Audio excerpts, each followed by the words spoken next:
The broadcast is now starting. All attendees are in listen-only mode. Good afternoon, and welcome to our live webinar, What to Know, an overview of the Secure Act and CARES Act. On behalf of the entire team, thank you for tuning in. My name is Lisa Straub, and I'll be the conference moderator this afternoon. Just a few housekeeping items before we begin. If you have any technical difficulties with your webinar software, please direct those questions via the question area on your control panel. Any questions asking during the live session will be answered at the end of today's presentation. They can also be sent via the question feature on your webinar control panel. Any questions that we are not able to get to will be answered offline. Our panelists for today's session are from Dietrich, Mark Doloughty, Senior Client Relationship Manager. Mark works with plan sponsors, retirement plan advisors, and insurance companies to provide pension plan risk advisory and insured retirement solutions to promote the financial health and effectiveness of retirement plan advisors, the plans they manage, and the retirements they support through education, objective advice, and access to institutional solutions. And from BDO, Kimberly Flett, Compensation and Benefits Services Managing Director, National Practice Leader, ERISA. Kim is a Managing Director in BDO's Compensation and Benefits Services practice.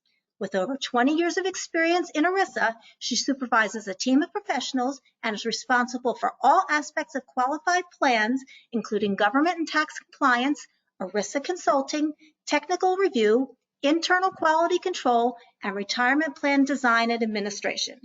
Kim is also responsible for medical plan consulting, including welfare benefit, and specializes in the Affordable Care Act and is an integral part of the leadership team in the firm's growing defined benefit practice. At this time, I'll go ahead and turn the presentation over to Mark and Kim. Thank you, Lisa. And first of all, thank you to everyone for joining us today. We know these are interesting times, and I hope everyone on this call is and their families and coworkers are safe and healthy, and we hope everyone's doing well out there. First of all, I just want to, real quick, I mean, most of you know us at Dietrich.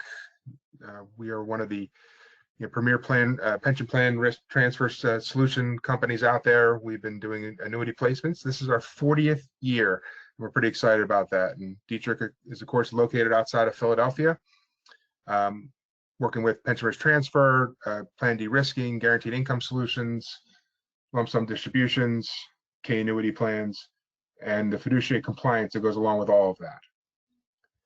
Last year, we started a new practice inside of Dietrich called Annua, really where we're focusing on providing guaranteed income for defined contribution plans, 401k, 403b plans, to help those participants that are looking to secure their retirement and eliminate expense and risk and the volatility associated with traditional pensions. Our hope is that we can bring plan sponsors, advisors, TPAs, and insurance companies together and address the needs for these income options and create awareness. Very excited today about our guest speaker with Kim. Right after the Secure Act came out, Kim and her team at BDO produced an excellent white paper on the subject, and Annua and Dietrich we are an alliance member with BDO, and we reached out to her and thought get her some further insights on it. And I'm going to turn that over to Kim now. Thanks, Mark. Thanks, Lisa. Good afternoon, everyone. My name is Kim Flett, and I work at BDO. Excited to be here today and hoping that everyone on the line is doing safely and your families are doing well. And we're excited to talk about some of the provisions that will provide some relief to employers and plan sponsors of retirement plans. I wanted to point out BDO has a great team in the Compensation and Benefits Group. We have over 35 ERISA experts and a strong national tax office. So I have to give credit to many of my colleagues for their hard work in this regard. So let's just back up a little bit. We were all bustling with the setting up every community for retirement enhancements, the Secure Act of 2019, before the COVID situation. And as we were digesting that, barely got that meal down, and then came the CARES Act with a number of changes. And for this presentation, I'm going to speak briefly about the impacts of those on the retirement plan area. So the Secure Act was passed in December 20th of 2019. It had been pending for many years. There were different legislative laws that were going around and finally then passed on December 20th. And really what they envisioned was for many of the legislative items was to encourage more participation and also to ease the administrative burden for plan sponsors and basically to enhance and secure retirement for taxpayers in the U.S. There are over 30 changes to the retirement plan laws in Secure. Some of them are mandatory, others are optional, which I'm going to touch on the upcoming slides. And then some of the provisions took effect immediately on December 20th for the 2019 plan year, and many of them, however, took place beginning in 2020 and beyond.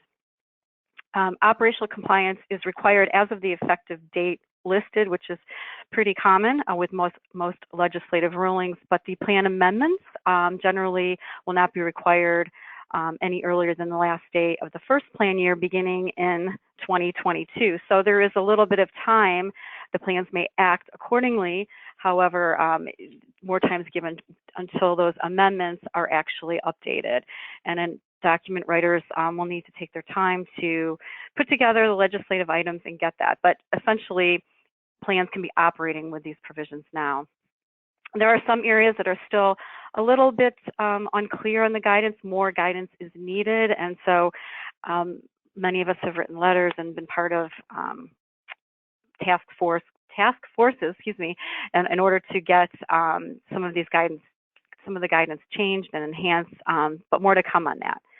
So, Mark, if you would advance the next slide, please. Okay, so some of the provisions that are required, we're going to start with those. The Secure Act prohibits using credit or debit cards for plan loans, and that was effective as of the day of the enactment.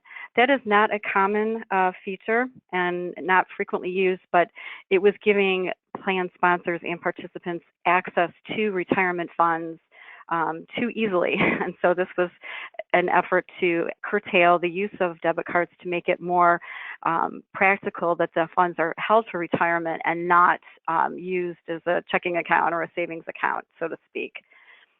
The next provision is long-term part-time employees are now eligible to make salary deferrals. Most plans require a 1,000 hour or age 21 minimum entry requirement to get into the plan.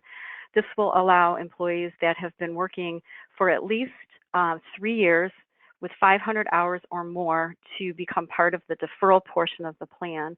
Sponsors do not have to include employer contributions with that, nor are these employees counted in non-discrimination testing for plans. And that is for plan years beginning after 12/31/20, and then hours worked before 2021 do not count. So essentially, this will not be impacted until the year 2024 if you count the 3 years. So there's a little bit of time on that, but it was designed to encourage part-time employees, particularly women, to be able to defer more into plans and become participants, since they tend to be the people who are working less. The next is that defined contribution plans must provide for annual lifetime income disclosures, and there's going to be more legislation on that, but that's similar to defined benefit plans and to give more portability for annuity options within defined contribution plans so that participants can see these as a tool to actually provide a lifetime income stream. So we're going to be seeing a lot more on that, and it's going to be a nice retirement savings option.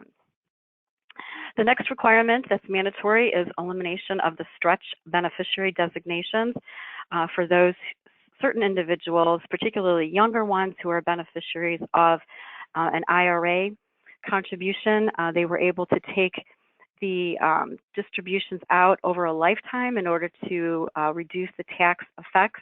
However, now that it's been limited to 10 years. there are certain individuals that are excluded from that. Those are considered eligible designated beneficiaries, and that would include a spouse or a beneficiary who is less than 10 years younger. So that's just a little bit of more of a tax burden that's put on to taxpayers, but we'll see what happens with that. So next slide.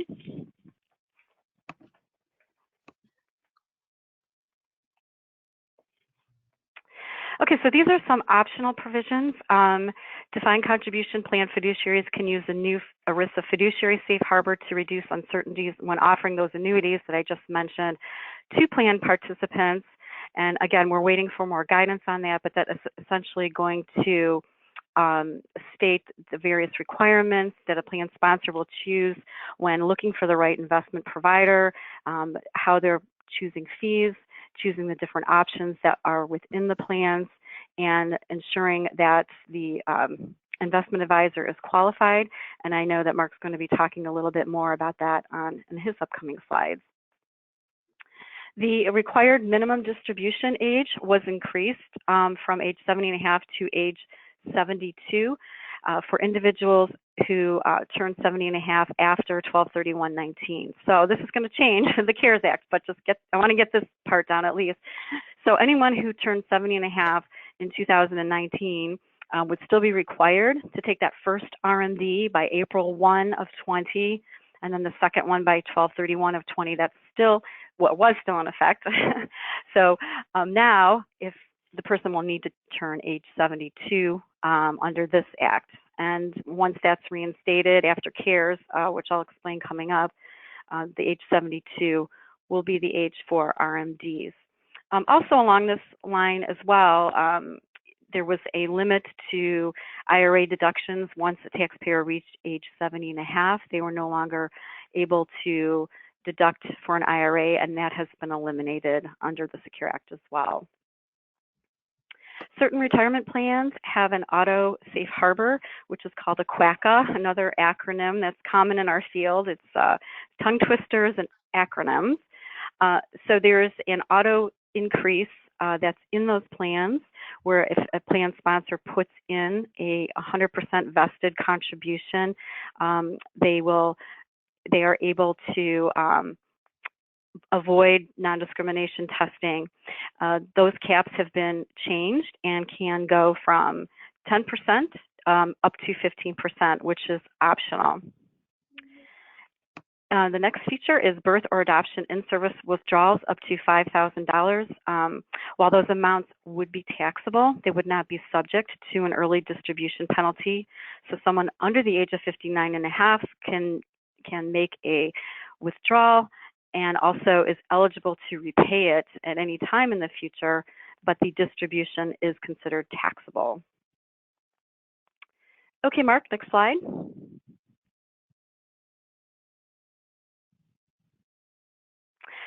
All right. Another optional feature is for closed defined benefit plans. There's been issues over the years where non-discrimination testing was still required, and it was causing some issues with having to count certain employees. There is a retroactive feature in this that will allow plan sponsors to be able to not test those plans, and so that provides some relief and also eliminates the need to freeze as many defined benefit plans as is currently happening. So that's exciting for our actuaries. I know Dietrich has a lot, as well as BDO, that can assist on any defined benefit plan issues. The next is the pooled employer plans, and we're very excited about this. These are called PEPs, and these plans are going to allow unrelated employers with no common interest to become part of a single retirement plan. Again, we're waiting for more guidance on that, but currently there would be one document and one 5,500. The plan would not need to be audited until there were more than 1,000 participants, or any individual employer would have more than 100 employees. So this is a great opportunity to share costs, to share administrative ease, and many advisors and platforms will be developing these tools that will be a great way for plan sponsors to pool their resources, no pun intended, and to save for retirement. So you can have different industries coming together, which in prior types of designs like this, you actually had to have a similar commonality among employers.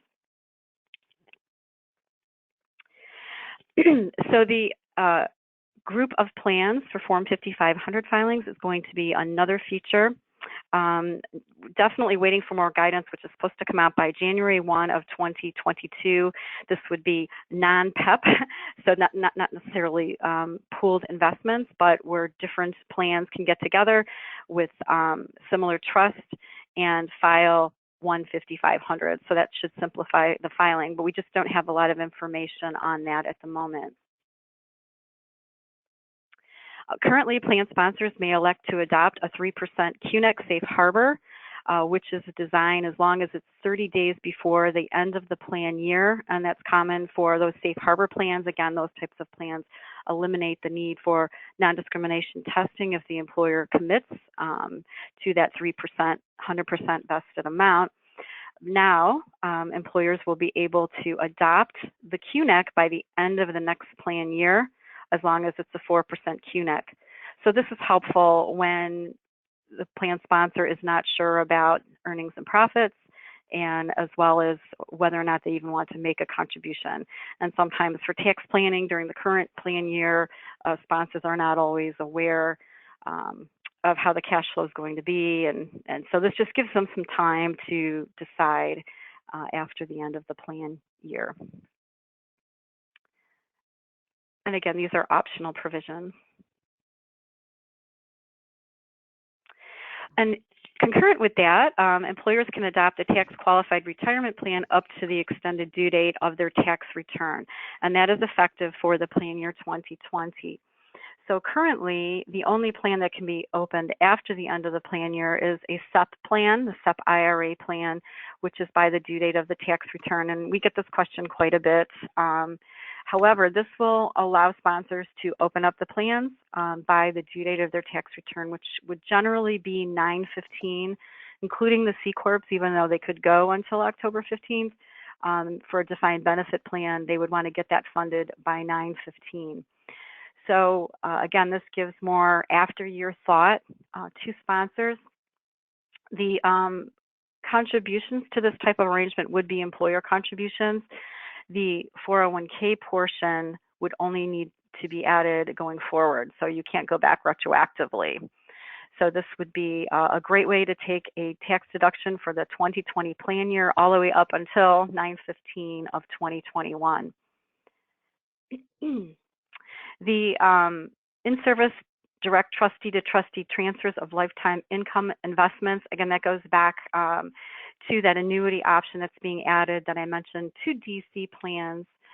This gives some more portability in terms of being able to roll those dollars out should a defined contribution plan stop holding those types of investments.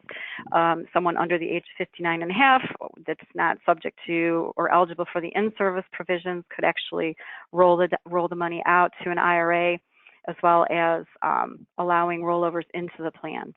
So again, this is pretty much what we have on this, and so we'll be getting more guidance, but more opportunity for defined contribution plans to act like a DB plan in terms of providing those monthly annuity payments. The next is the IRS penalties for failure to file Form 5500. It has gone from $25 per day up to $250, as well as $15,000 per year up to $150,000. So we just add some zeros. I think the IRS was trying to figure out, hey, we haven't raised this in a while. What should we do? Let's just add some zeros to the end of those numbers. Now I'm sure they put a lot more thought into it than that. Also related to that are there other increases in penalties, actually up to 10%. For example, the 8955, which is the informational return that sponsors report of who has a vested balance in the plan, has also increased from $1 per day to $10 per participant for the statements related to that. as well as the IRS penalty for failure to provide participants with a required notice regarding periodic and non-periodic pension payments. That's within a DB plan that's gone from $10 to $100 per failure. Okay, and with that, next slide. There you go. Mark? Thank you, Kim. Hey, Kim, I do have a quick question on that. If the IRS is just allowed to add a 0, am I allowed to add a 0 to my tax return? That's a great idea. Yes. I mean, I think that would be right. fair. I think that would be fair. I think that'd be fair. Kim, thank you for all that. You know, us at Annua, you know, obviously we have a stake in, or we were most obviously, we were very excited when Secure came out. We had Annua out before Secure, and it was always, hey, we can't wait till Secure comes to help, especially with the safe harbor protections in Section 204, and with the disclosure of the lifetime income projections in 203, and then the portability. And as obviously, as Kim said, there's still more to come on all of that. You know, our focus is helping you and advisors and providers and insurance companies to, you know, try to bring all that together. But you can see from Secure and listen to Kim that there's obviously there's this change coming, and Kim said it several times, where when do these DC plans start becoming a little bit more like DB plans? I mean, people want simple and they want the check, especially with everything that's happened in the last 7-8 weeks. Where are they going to get that security from? So that's really been our goal at Annua, to start adding guaranteed lifetime income options and making it easier for employers to access that, help them manage those risks. Our answer to Secure and then obviously with the mandating of the income amounts and the statements, we think that's going to push the question and the envelope even further. I mean, participants are going to say, hey, I see this on my statement, how do I get it?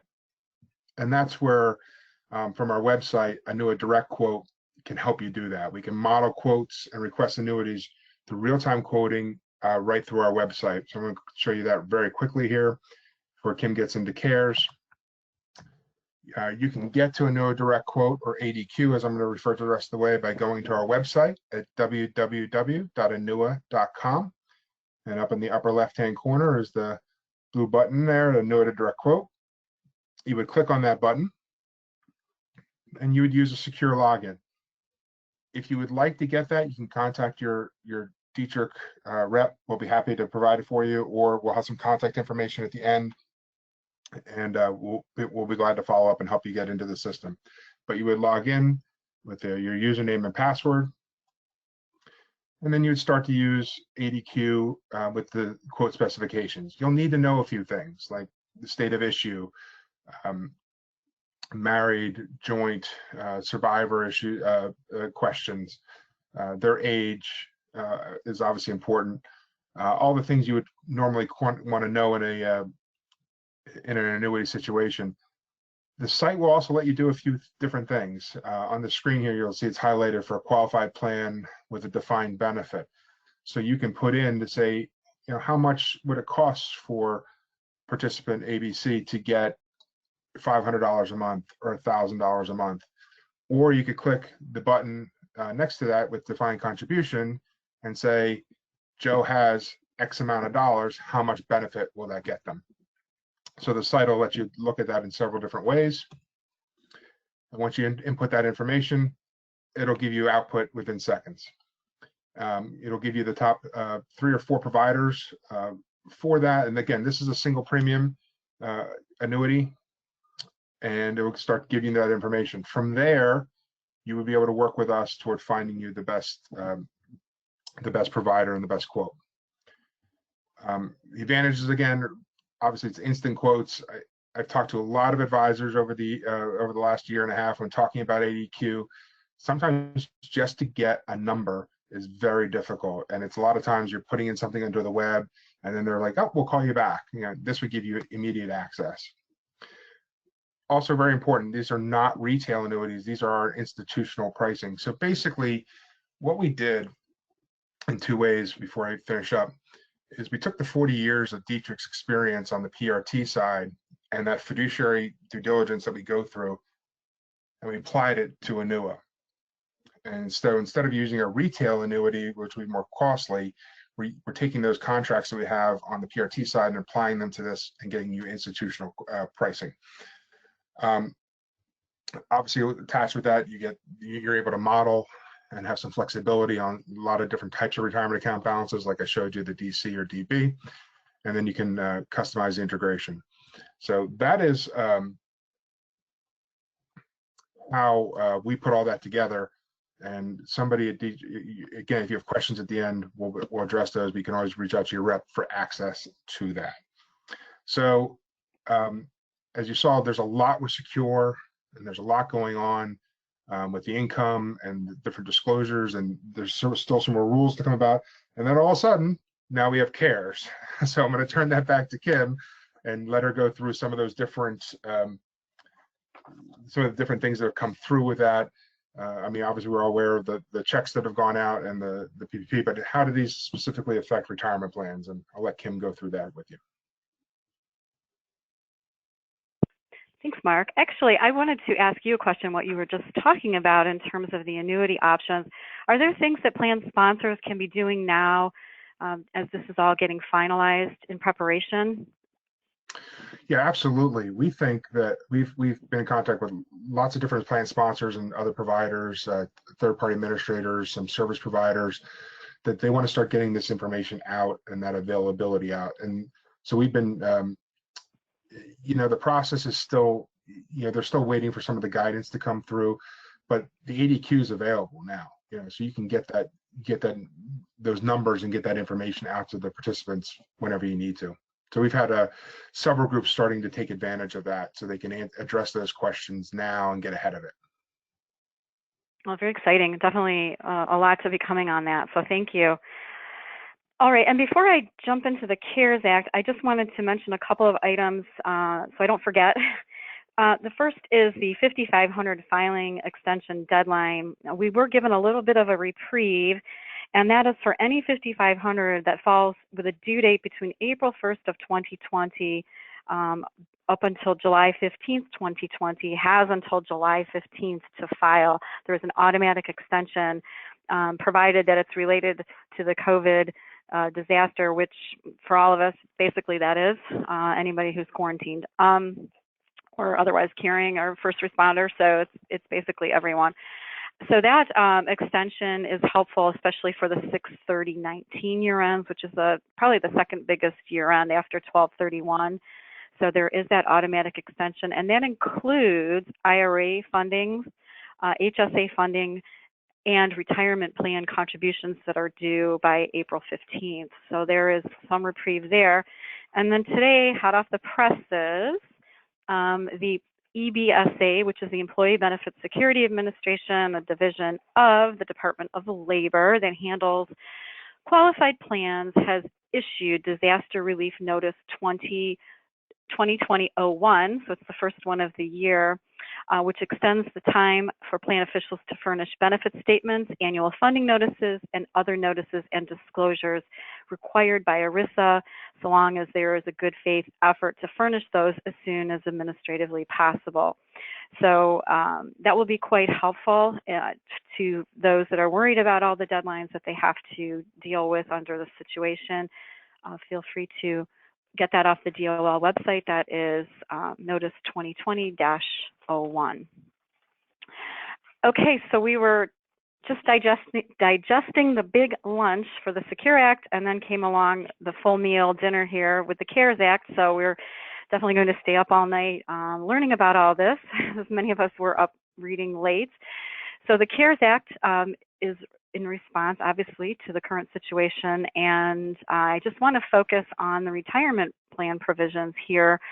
We do have a slide at the end that will give you access to BDO's website with all of our content, and I have to say the teams here have been phenomenal in producing content in all service line industries, from international tax to small business, payroll, compensation, and benefits. So we have a lot of great resources that you can draw on. So let's focus on the retirement plan provisions. And for defined benefit plans, there has been a funding relief. So again, more funding relief, those that were required to fund the plans normally by 9/15/20, if there was an extension for the 2019 plan year, so that would be funded generally by 9/15/20, have until January 1st, 2021 to make any minimum required contributions that were originally due during 2020. We've been getting a lot of questions about the quarterly payments, and those can be suspended as well. There is some guidance from the PBGC, which is also out on the Department of Labor's website about those quarterly payments. We're waiting for more guidance in terms of how the Schedule SB and MB will look on the 5,500, but essentially sponsors can just stop, and we've had quite a number take advantage of that provision. Employers who have defined contribution plans, such as a 401k or 403b, can let participants take up to $100,000 of corona-related distribution. So a lot of platforms are calling these CRDs by December 31st, 2020. So, there's bells and whistles about participants getting access to their funds and really creating a retirement shortage, but obviously people need to get access to their funds when they do. The nice thing about these provisions, there's two. There is the hardship CRD, which is just a distribution, and then there is a loan CRD. Both of those are in the amount of $100,000, and they are separate from any current loan provisions or hardship provisions within a plan, and they're also separate from any other of the disaster relief that we've seen previously under the Consolidated Appropriations Act and other acts, the Disaster Tax Relief and Airport Airway Extension Act for Harvey, Irma, and Maria, those hurricanes, as well as the California wildfires. So there's lots of different ones, but this is the one that's the CRDs are part of the CARES Act. And so let's talk about the distributions first. So the hardship CRD can be taken for any expense related to the coronavirus situation, and that dates all the way back to January 1st through December 31st, and a participant can take up to $100,000. They have 3 years in which they could pay it back, as well as spread out the tax effect. So it would have to include 2020, and the distribution would have to be withdrawn for 2020, but they could pay 1/3 of the tax this year and then spread it out over the next 2 years as well. There is no 10% penalty, so that's been waived, similar to the other disaster relief that we've seen. For the loans, participants can borrow the lesser of $100,000 up to 100% of their entire account balance, which is normally just 50%. And payments can be delayed for up to 1 year. And also, we see relief for those who currently had loans outstanding, which otherwise, if payments were to stop on those loans, prior to the situation, not a CRD loan, but just a normal loan within a plan, those would go into default if payments did not occur within the second quarter after the last payment was made. So now, however, these loans are also included in the 1-year grace period for any loan outstanding on or after March 27th, 2020. So again, it gives folks more access with some limited relief in terms of penalties, time extensions to pay things back.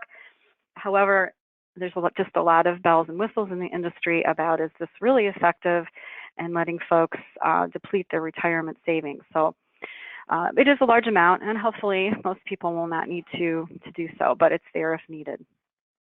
Okay, next slide, please.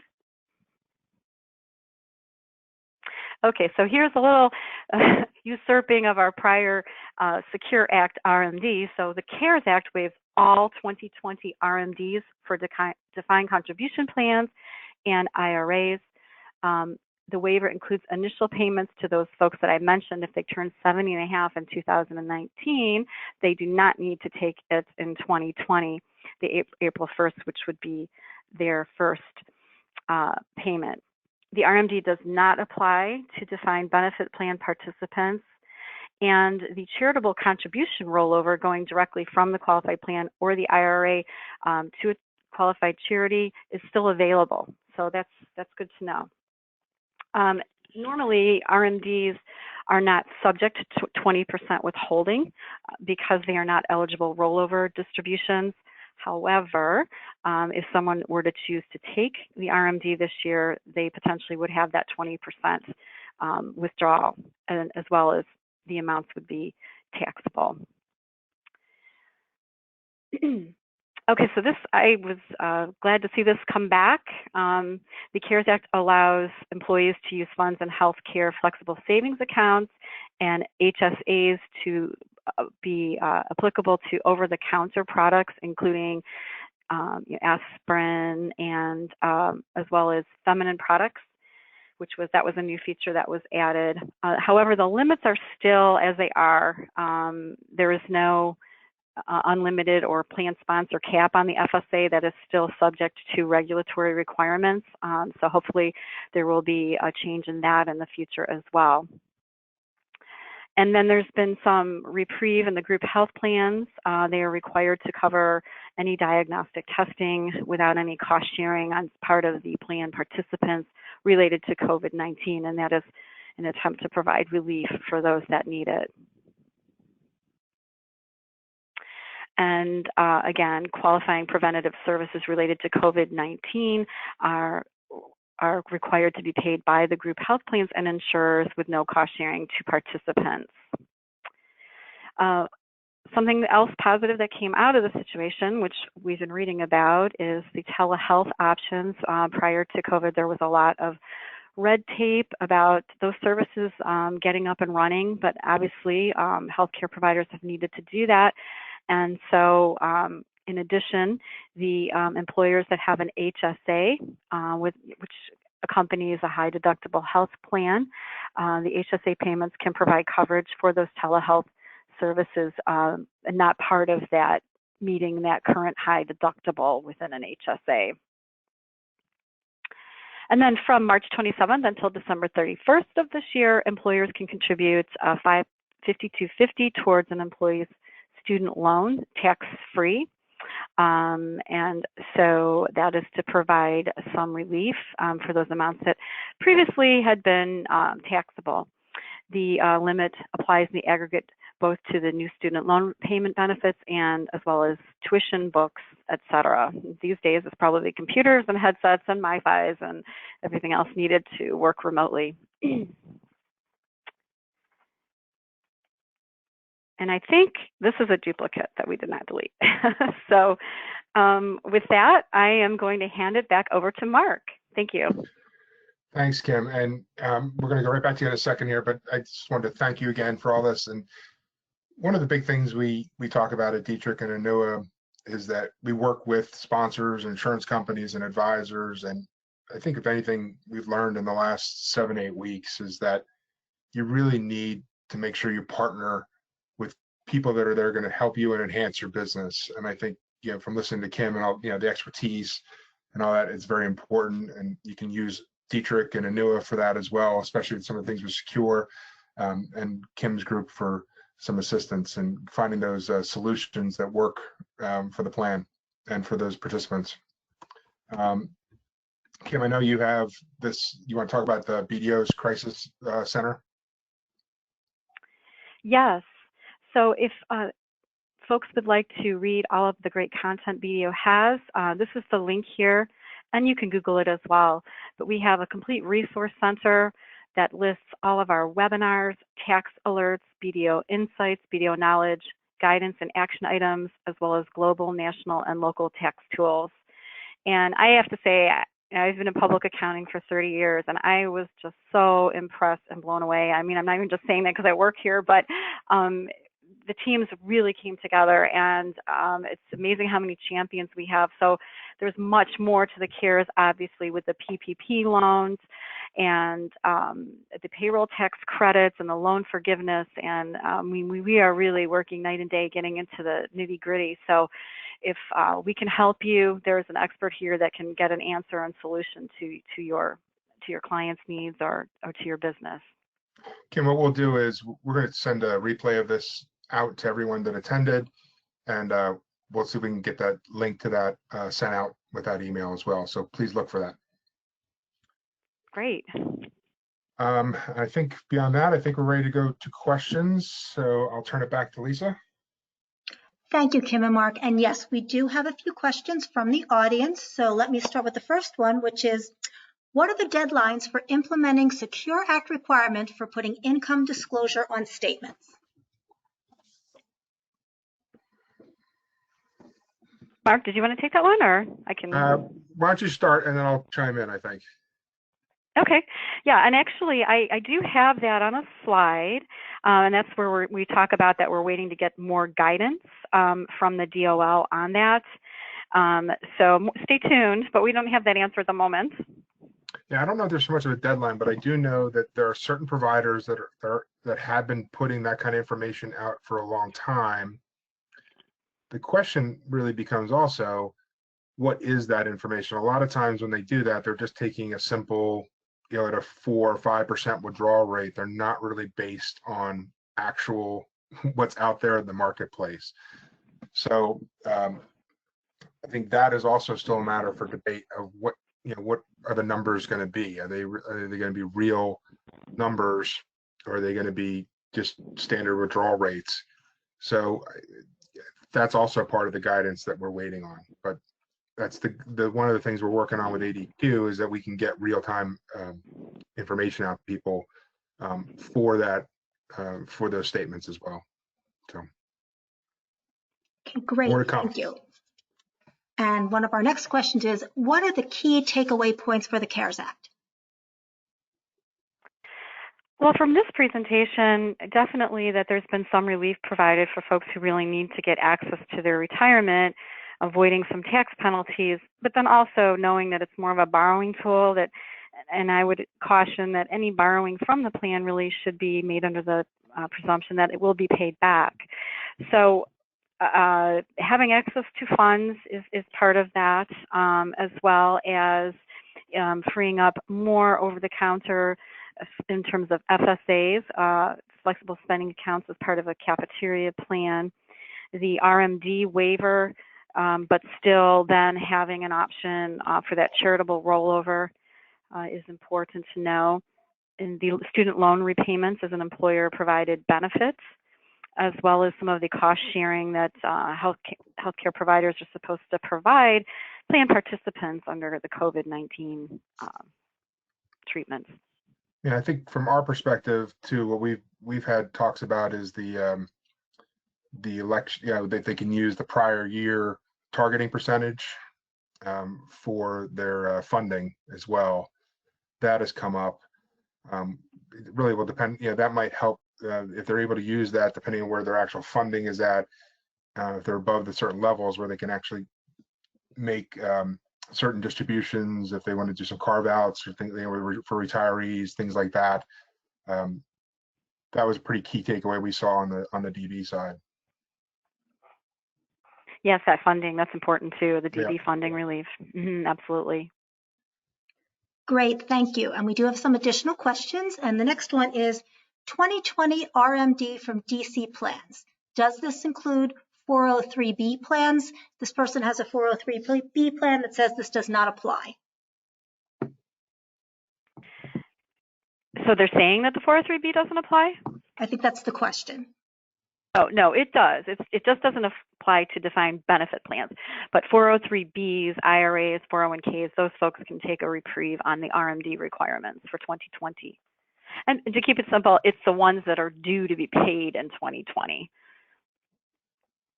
Because it can get confusing with the dates. Thank you so much. And we'll move to our next question, and that's in the Secure Act, PEPs, if the PEP has 1,000 participants, but one is over 100 participants, would the entire PEP need audited or just the plan with over 100 participants? Good question. Yeah, that's a great question. I'm not 100% sure. I think it will probably apply to the whole plan, but we can, look for more guidance on that at the moment. Great. Next question, does the 10% penalty apply if on early distributions from an IRA if an employee is financially affected by COVID-19, such as a pay cut? No, that was part of the relief under CARES. Because we mentioned the hardship, the $100,000 applies to IRAs as well as qualified plans. But now they'll need to check with the provider too. Most of the vendors are putting together special distribution forms because that's going to lead to special coding on the 1099-Rs. So they'll want to make sure that they got that form and they're clear that this is not just a before 59.5 withdrawal from the IRA. And Kim, with all these changes under CARE with the 10%, there's not 10%, just kind of along the lines of these questions. Are we looking at some revamped tax forms next year as well? That's a great question. I was expecting that for the 1099-Rs especially. They'll need to be at a minimum new coding. And I think there will be lots of gray areas and honestly mistakes. My guess is that the service will be really focusing on, what were qualified distributions and what were not qualified distributions. And, how can someone really argue that they didn't have a qualified distribution at this time? And I can't, to me, I think their focus is really going to be at high level on fraud. I think there'll be a lot of wiggle room. That's just now don't take that as tax advice. That's just my gut feeling, but, to be seen. But I know that the service is very overwhelmed right now. Thank you so much. And it looks like we have one additional question. How portable is a participant's annuity account balance if he changes employers? So again, going to a new employer, they would need to offer that as an option, and it should be portable. So they don't have to offer rollovers, but it really will depend on the plan design. But the idea is that you would be able to take it with you. If not an employer, then to roll it into an IRA product, a personal IRA. And I think along those lines as well, it's going to depend upon that employer's, what provider they're using and what tools that provided. I think the idea behind it will be that all these products and services out there will be able to. It just obviously is not going to happen. It's not right now, but it should be down the road. Yes. Mm-hmm. And we really, oh, go ahead. Go ahead, Kim. I'm sorry. Well, I mean, we don't like to keep saying more guidance is needed so much, but there really is. So obviously it was fast and furious, and the employer loans are really, what's the main focus right now, keeping people employed, getting them paychecks, and so more to come on a lot of this. Okay, and that looks like we are addressing the questions that have been asked today. I'll just give another couple seconds to see if any more come in.